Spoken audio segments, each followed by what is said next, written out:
La stratégie d'Iphicrate échoue là encore. Vous parlez la langue d'Athènes, on note du coup la périphrase qui va définir la langue d'Athènes, le mauvais jargon, on note aussi l'antéposition de l'adjectif à valeur subjective, que je n'entends plus. L'intérêt porte à la fois sur la négation partielle, ne plus, et sur la syllabe, sur le verbe entendre.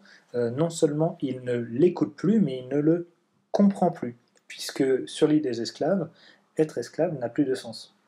Ce qui va aboutir, du coup, et ce sera la fin de cette partie, à l'interrogation, double interrogation du maître. Mais connais-tu ton maître et n'es-tu plus mon esclave? Double interrogation totale qui montre le fait que Iphicrate ici est totalement désespéré par rapport au comportement de son valet, de son esclave. Je passe ainsi à la troisième partie. Le retournement de situation est total, puisque Arlequin prend ici un air sérieux. Lui qui était riant, lui qui était badin, lui qui était indifférent, va être ici sérieux et va prononcer une petite tirade où il va expliquer pourquoi et comment va s'opérer le renversement de situation. Le renversement de situation va tout d'abord se montrer dans la valeur des temps. Je l'ai été, c'est donc un temps composé, donc qui a une valeur d'antériorité, et qui montre qu'il ne l'est plus présentement. Va, au retour de l'impératif, je te le pardonne. Les deux présents de l'indicatif ici sont à valeur d'énonciation. Les hommes ne valent rien va avoir une valeur de vérité générale. Et ensuite, il va passer à tout un ensemble de verbes à l'imparfait qui montrent l'habitude. J'étais ton esclave, tu me traitais comme un pauvre animal, tu disais tu étais le plus fort. Et à cette suite de verbes à l'imparfait vont succéder des périphrases futures, tu vas trouver, on va te faire, et des vrais futurs, hein, on te dira, nous verrons, etc. Donc la situation temporelle a complètement changé.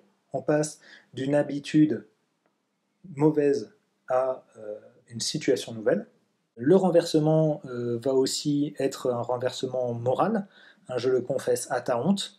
La notion de honte va convoquer une dimension morale, de la même manière que la notion de pardon. Ce renversement va venir s'opposer à une règle clairement amorale, la loi du plus fort.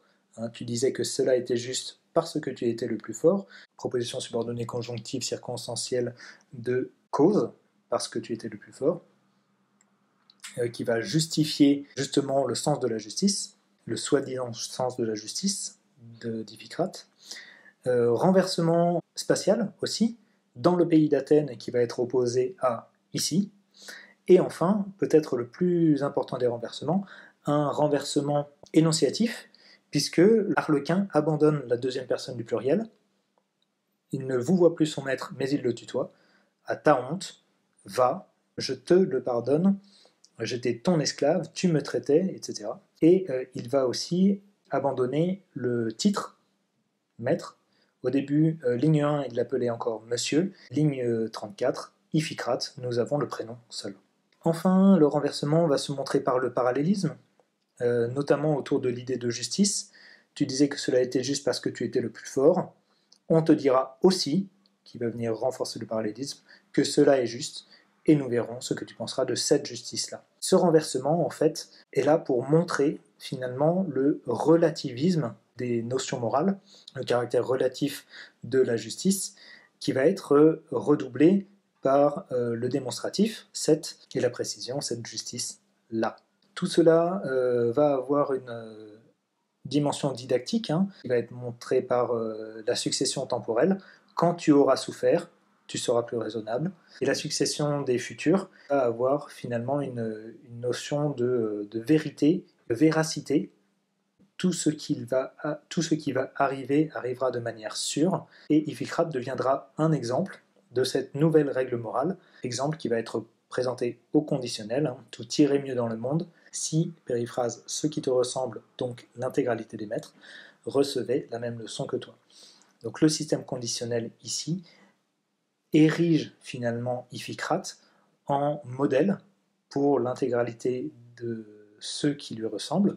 C'est donc bien pour Arlequin d'un rejet de la supériorité d'Iphicrate sur son esclave, mais ce n'est pas un rejet total de la supériorité d'Iphicrate, puisqu'il va quand même accéder à eh bien, une dimension exemplaire. Et c'est pour ça que on peut parler ici d'éthique de l'égalité, parce qu'il y a renversement sans qu'il y ait renversement. En réalité, il y a égalisation, et cela se confirme dans la dernière phrase de cette réplique. « Adieu mon ami, je vais trouver mes camarades et tes maîtres. » À la fin, il n'y a plus de maître et d'esclave, il n'y a que deux humains, finalement, qui sont tous les deux des esclaves. Et ainsi, cela va bien plus loin qu'un simple renversement. Simplement, Iphicrate ne peut pas comprendre cette éthique de l'égalité, lui qui a toujours été supérieur. Son interjection montre qu'il n'a pas compris ce qu'Arlequin lui a dit, puisque Arlequin lui a parlé de justice et son interjection commence par juste, juste ciel. Il n'a pas compris non plus, puisqu'il va se considérer lui-même. Peut-on être plus malheureux et plus outragé que je le suis ? Et il va terminer, après une ultime insulte misérable, par des menaces de mort. Tu ne mérites pas de vivre, ce qui est confirmé par le Didascalie. Il est l'épée à la main. L'égalisation devient ici totale, puisque Arlequin, du coup, n'étant plus soumis à son maître, mais étant son égal, tes forces sont bien diminuées. Ce n'est donc bien pas un renversement, mais une diminution pour une égalisation de leur relation. Tes forces sont bien diminuées. Conjonction de coordination à valeur causale, car je ne t'obéis plus. Ils sont donc bien à égalité, et Arlequin conclut sur un impératif, prends-y garde, mais qui est non plus un impératif d'ordre, mais l'impératif d'un conseil à celui qu'il vient de nommer son ami. Comment est mis en scène l'inversion maître-valet ? Nous avons vu que l'inversion était un enjeu dramaturgique, puisqu'ils sont sur l'île des esclaves, ils vont être amenés à échanger leur rôle. Nous avons vu aussi que dans cette scène d'exposition, l'inversion maître-valet passait tout d'abord par un refus de la supériorité qui va permettre une dénonciation d'un comportement passé. Ce refus de la supériorité n'est pas encore une véritable inversion, mais est une première étape vers cette inversion qui est une égalisation. Cela repose principalement sur Arlequin, qui est un personnage profondément bon, le reste de la pièce viendra le confirmer, donc un personnage profondément bon qui n'a pas envie finalement d'être supérieur à qui que ce soit.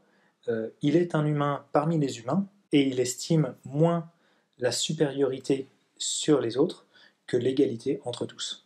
Cela s'inscrit donc bien dans le schéma de pensée des philosophes des Lumières qui, s'ils visent effectivement à une diminution des forces des maîtres, cette diminution des forces a pour but une égalisation des forces à l'intérieur de la société visant à un monde meilleur et un monde plus humain. Vous m'avez posé la question de l'usage de l'interrogation dans les répliques d'Iphicrate. Nous avons 3 interrogations directes dans les répliques. Cela est logique que ces interrogations soient directes puisque nous sommes dans un discours, dans un dialogue de théâtre. Je vais les traiter dans l'ordre chronologique. Première interrogation directe, elle est ligne 20. Ne sais-tu pas que je t'aime ? On voit bien que c'est une interrogation à cause du point d'interrogation et de l'interversion sujet-verbe. Ne sais-tu pas ?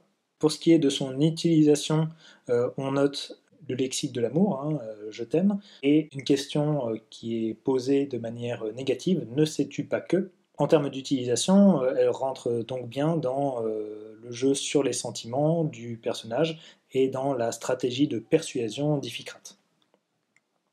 Deuxième question, elle se situe à la ligne 30. Mais connais-tu ton maître et n'es-tu plus mon esclave ? Un seul point d'interrogation, mais l'interrogation est double.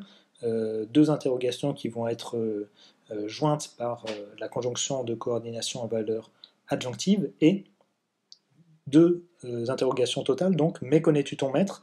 N'es-tu plus mon esclave ? En termes d'utilisation ici, cette double question va venir montrer la prise de conscience ou la crainte d'Iphicrate quant à l'émancipation de son esclave et sa tentative de remettre chacun à sa place par la référence au statut social. Dernière question, elle se situe à la ligne 41-42. Peut-on être plus malheureux et plus outragé que je le suis ? Ici, on est dans une interrogation totale, là encore. Simplement, la réponse est ici évidente pour Iphicrate.